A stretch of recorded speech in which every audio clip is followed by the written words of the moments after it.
Tiger Woods. As I said in my initial golf stories video, Tiger Woods is my favorite player of all time.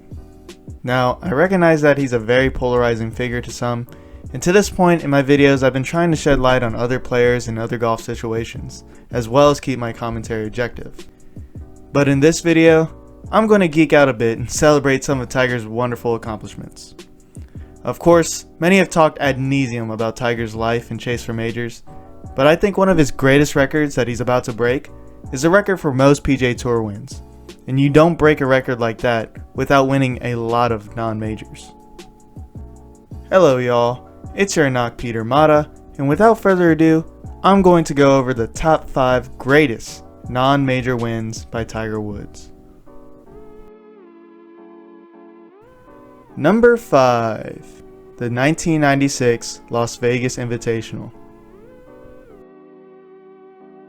Now, most probably won't put this on their list, and that's understandable, but Tiger's pro career did have to start somewhere. To put this tournament in context, this was during Tiger's rookie season on tour and his 5th start overall as a pro. Coming onto the tour, Tiger was the most hyped rookie ever because of his illustrious amateur career. And while yes, that came with a lot of supporters, there was also many doubters who thought he wouldn't be able to bring his game to the next level. This is why I think this was such a great win. The first time is always the hardest, and especially with all the expectations on Tiger. In this tournament, Tiger proved he belonged on the PGA Tour, and he quickly thereafter showed that he was a certifiable superstar. In the tournament itself, Tiger started off slowly with the first round 70, but because this tournament was a 5-rounder, he had plenty of time to make it up. And he did just that, with the help of a second round 63. By the start of the final round, Tiger was tied 7th and 4 shots back of leader Ronnie Black. In that final round, Tiger redeemed himself from his previous week's collapse at the Quad City Classic and shot a nice little 64. He played the par 5s extremely well by going 5 under that day, and he posted a leading score early amongst a crowded leaderboard that included veterans like Mark Calcavecchia and Davis Love III. Also, I'd like to shout out Kelly Gibson for contending. He's from Louisiana like me, and I played on his tour as a junior golfer. Out of all those contenders, Davis Love III was the one to separate himself with clutch play down the stretch, making an eagle birdie on 15 and 16 to tie Tiger. As regulation ended, Davis and Tiger remained tied, and they headed to a sudden death playoff to decide the victor. On the first playoff hole, Davis and Tiger's second shots differed greatly, as Tiger placed his second shot safely in the middle of the green and Davis pulled his long left into the bunker. From there, Davis splashed his bunker shot to about 6 feet, meaning Tiger had his 20-footer for the win. While it didn't fall, he was able to easily clean up for par, meaning Davis needed to make his putt to extend. Unfortunately for him, he didn't make it. And with that, it allowed Tiger to earn the respect of his peers and capture his first of many PGA Tour wins. Number 4, the 2000 WGC NEC Invitational. This tournament came a week after Tiger won his 3rd straight major at the PGA Championship.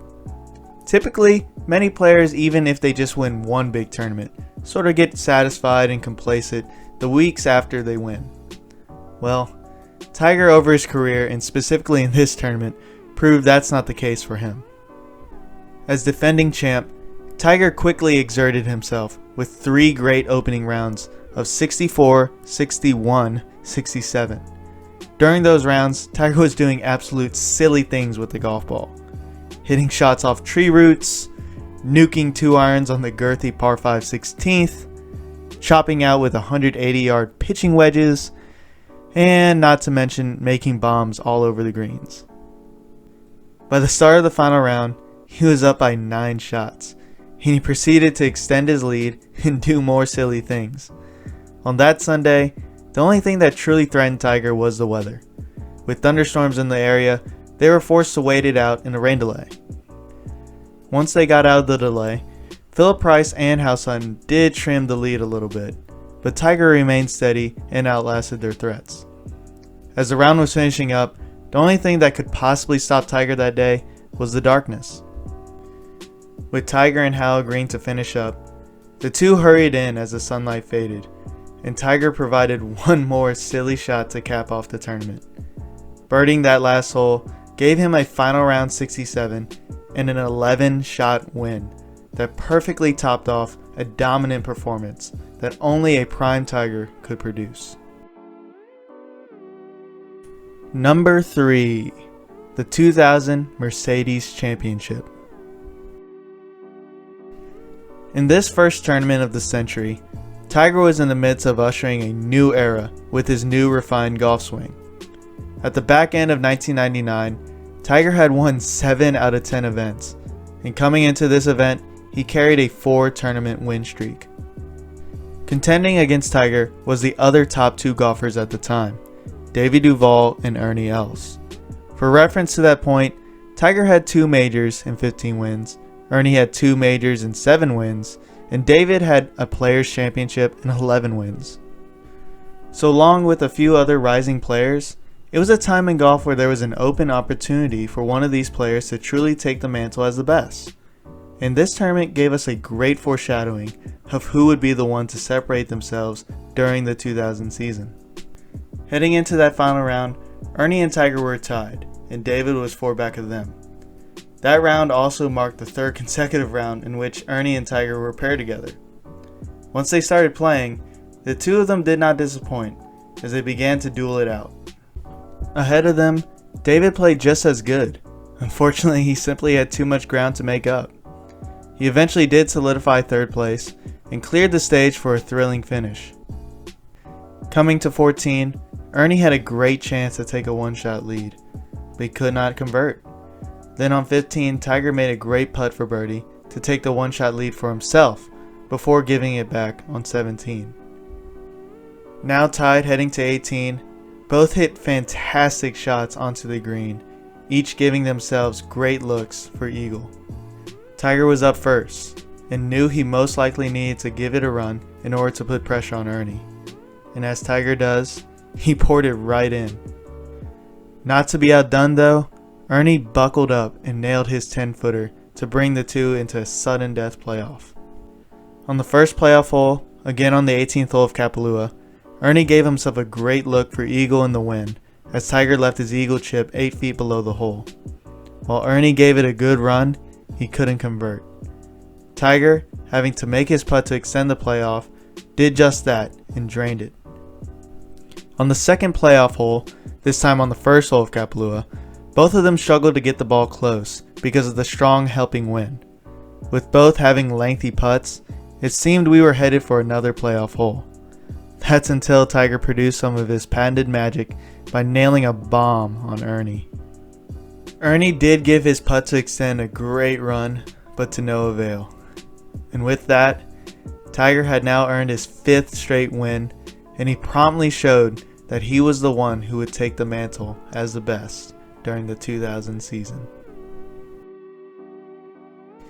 Number 2, the 2005 Ford Championship at Doral. Also known as the Duel at Doral, this tournament featured a rare time when prime Tiger and Phil faced off. Coming into the event, while Tiger did have a win that year, he was coming off a 2004 season where he was retooling his swing under Hank Haney.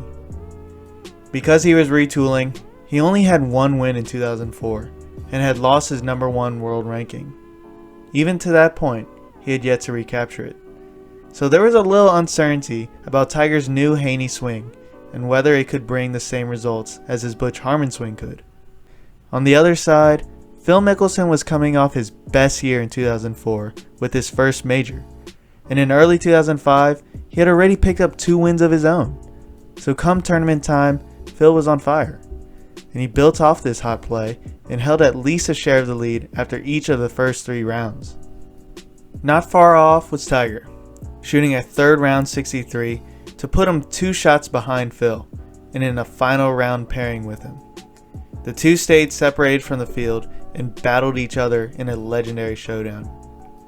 The pair traded birdies in the front 9 and Phil remained in the lead, but by the 10th hole, Tiger caught Phil and the two were tied. Then the match took it up a notch on the 12th hole when Tiger lashed a mighty 3-wood and then nailed his eagle putt to take a 2-shot lead on Phil. Not to be outdone, Phil made consecutive birdies on 13 and 14 to regain a share of the top spot. Interesting enough, on the short par 4 16th, both players bogeyed the hole, and on that hole, Phil missed a great chance to take a 1-shot lead. On 17, it was Tiger that came up clutch, as he nailed a 30-foot birdie putt to give him the lead heading into 18. On the Blue Monsters 18th, both Tiger and Phil hit their approach shots on the fringe. Tiger went first and placed his fringe putt to about 3 feet, meaning Phil most likely needed to make his chip to force a playoff. And Phil the Thrill damn near did that with a great effort for birdie. With this, it gave Tiger an opportunity to knock his short putt in for the win, and he did just that and concluded the duel at the Doral. With the win, Tiger regained number 1 in the world rankings, and soon thereafter, he started his run of dominance using his retooled Haney swing. Now before we go to number 1, let's give a shout out to the ones that were left on the cutting room floor.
Number 1, the 2018 Tour Championship. As legendary baseball player Carlton Fisk once said, quote, "It's not what you achieve, it's what you overcome that defines your career." This very much applies to this selection on the list. While not the most dominant or thrilling among Tiger's wins, this event was more about the build-up from everything that happened prior to it. It's been well documented. Starting in late 2013, Tiger began to visibly deal with extremely debilitating back injuries. He went into several cycles of stepping away, getting surgery, and then trying to make a comeback, all of which had no success. In the spring of 2017, after already undergoing 3 back surgeries, Tiger himself was apparently admitting that he was done with competitive golf at that year's Masters Champions dinner. Shortly after, he underwent a spinal fusion surgery as a last-ditch effort to regain just a normal life again. Unfortunately, there were some complications after the surgery with his medications, as Tiger was charged with a DUI after authorities found him asleep in his car on the side of the road. By this point, Tiger had pretty much reached rock bottom. However, as 2017 went on, it became apparent that the surgery had worked. Tiger was posting some promising swings, and he also seemed to be in a better place physically and mentally.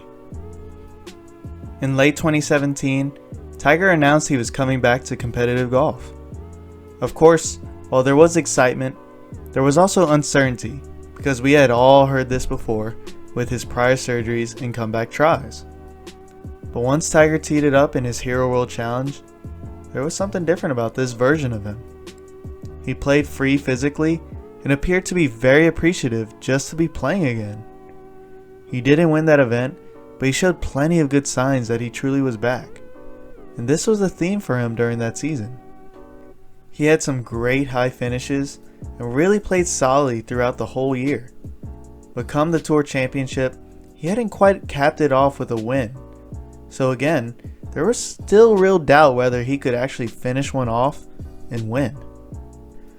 Well, come tournament time, it was clear he had finally put it all together. In the first round, he finished with a great eagle putt to tie the lead. And after a solid second round, where he remained tied with the lead, Tiger came out guns a-blazing on Saturday. Hitting on all cylinders, he birdied 6 out of his first 7 holes to take a commanding lead. While he came back down to earth by the end of the round, Tiger still had a solid 3-shot lead over Rory McIlroy and Justin Rose going to the last day.